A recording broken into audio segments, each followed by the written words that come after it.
Wait a minute. Cantor, Michaeli, Rabbi Schwartzman, before we do the Torah service, don't we usually tell a story about the Torah or something? Oh. What do you guys say? Do you want to hear a story? Yeah. I think I'm going to get ready. How do I look? Have I got this on right? What about me? Okay. Oh, wait. Wait. Hold on. Very drastic. Hang on. Okay. Okay. Do you know who I am? Narrator hat. Is it just so? Okay.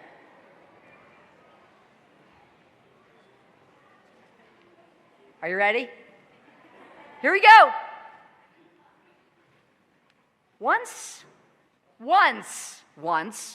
there was a little girl named Miriam, who lived in a big house next to a beautiful apple orchard. And by the way, autumn, which we're in the middle of now, was Miriam's favorite time of year. She loved to watch the leaves turning yellow, do some love on that, and gold, and wait for the apples to ripen. The days started getting cooler, and Miriam knew it was time for her favorite season and her favorite holiday. Rosh Hashanah is coming. I'm so excited. Soon I'll get to pick apples and dip them in honey for a sweet new year. I can't wait. Yeah. So the day before Rosh Hashanah, Miriam, as she did today, woke up early, more excited than ever. Every year, she was in charge of an important mission for her family. You see, it was her job to pick the apples for their Rosh Hashanah dinner. Oh, I love picking apples. Hey, you guys like picking apples? They are my favorite fruit. I am so glad we live in North America, and apples are one of the fruits we eat for a sweet new year. In other parts of the world, they eat other fruits on Rosh Hashanah, like pomegranates. Has anyone had a pomegranate? Raise your hands. Oh, okay, that's a lot of you. Okay, yeah, pomegranates are cool, but they're not as cool as apples. Miriam was walking toward the orchard when, ta-ta, she heard a sound. A shofar in the orchard? I need to go investigate this.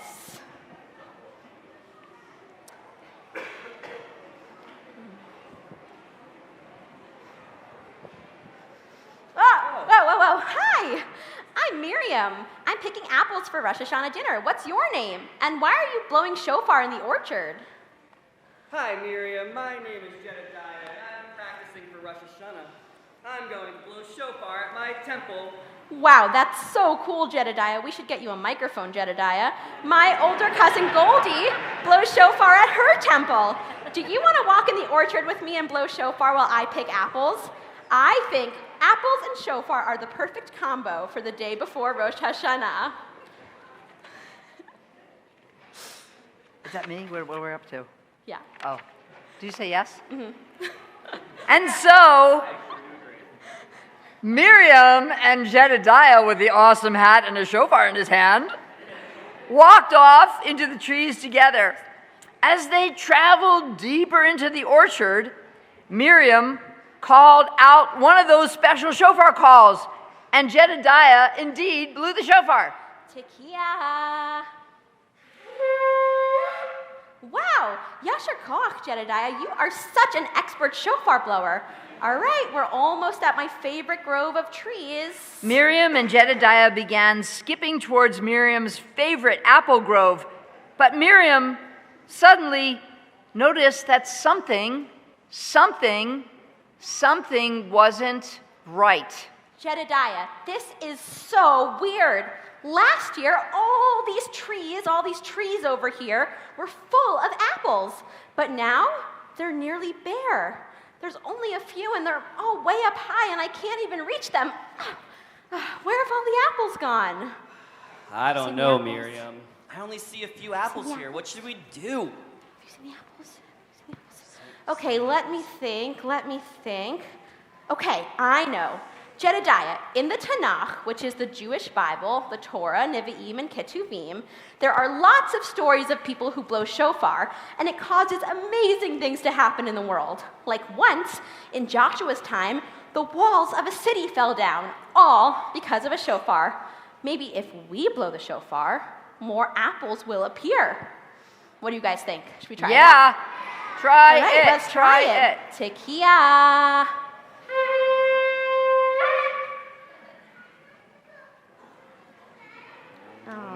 I'm sorry. I'm sorry, Miriam. I think you'll just have to go back home and buy apples from the store. Okay. Gosh. Miriam and Jedidiah were upset. They were hoping to find lots of apples. They just turned around to go home. You know, they walked out of the orchard when suddenly, behind the trees appeared, oh my gosh, what the heck has come to the sanctuary? It's a dragon! Oh my goodness gracious! Mic on. Oh, I love that shofar music we were hearing. It is so delightful to hear in this apple grove where I am a dragon, which is a totally normal thing in an apple grove.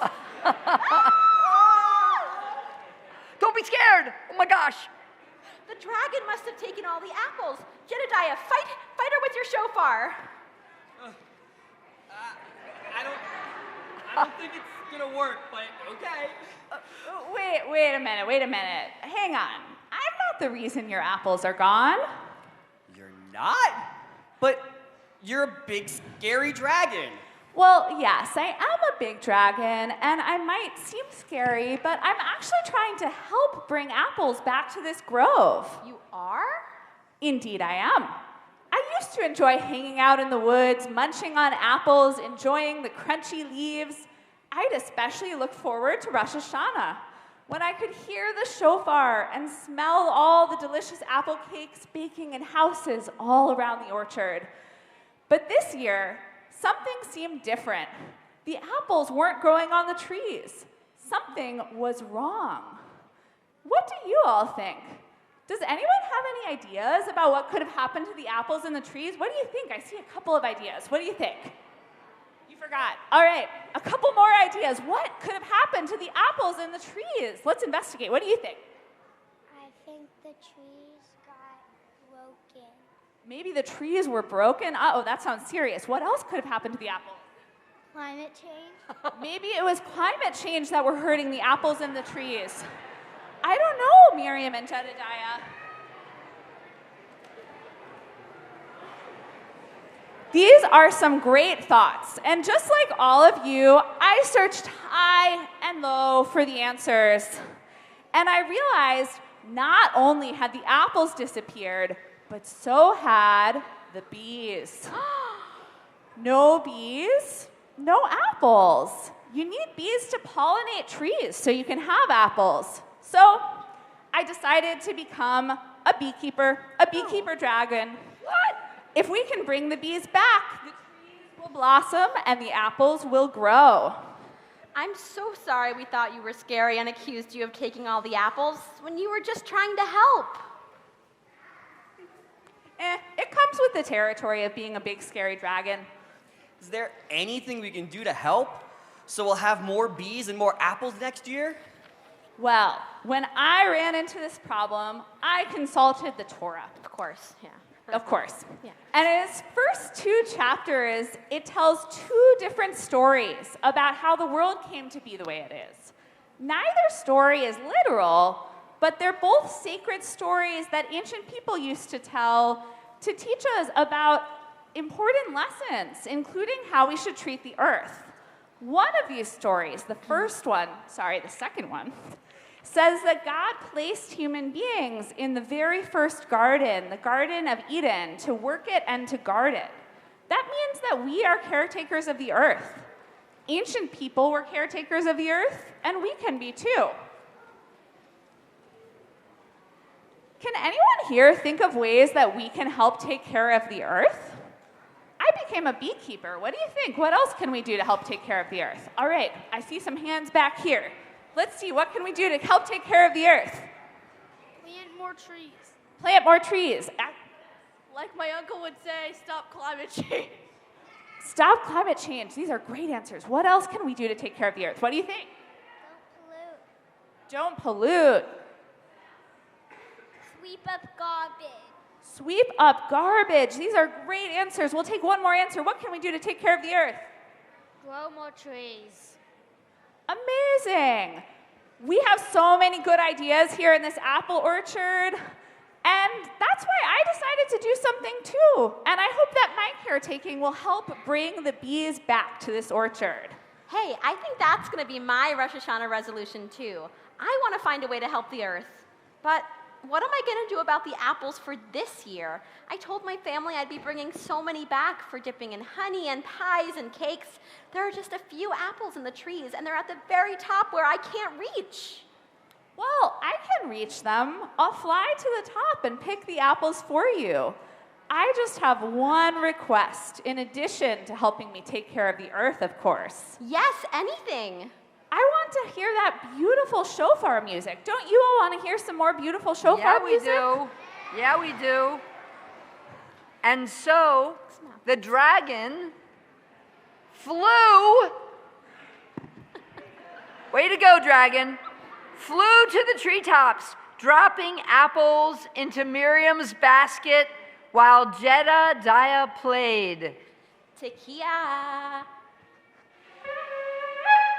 Shivarim. Teruah.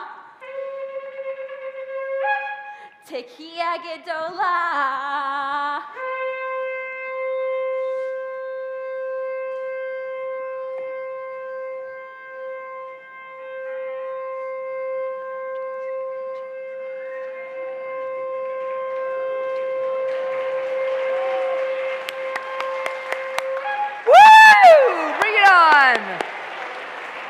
Jason. Miriam had plenty of apples to bring home to her family and enough to share with Jedidiah. But most importantly, Miriam and all of us learned two really valuable lessons. First, you never know when a dragon might actually be a beekeeper in training who loves shofar music. So true. And second, we all have a responsibility to help protect the earth and everything on it, including human beings, and we all can do something to help.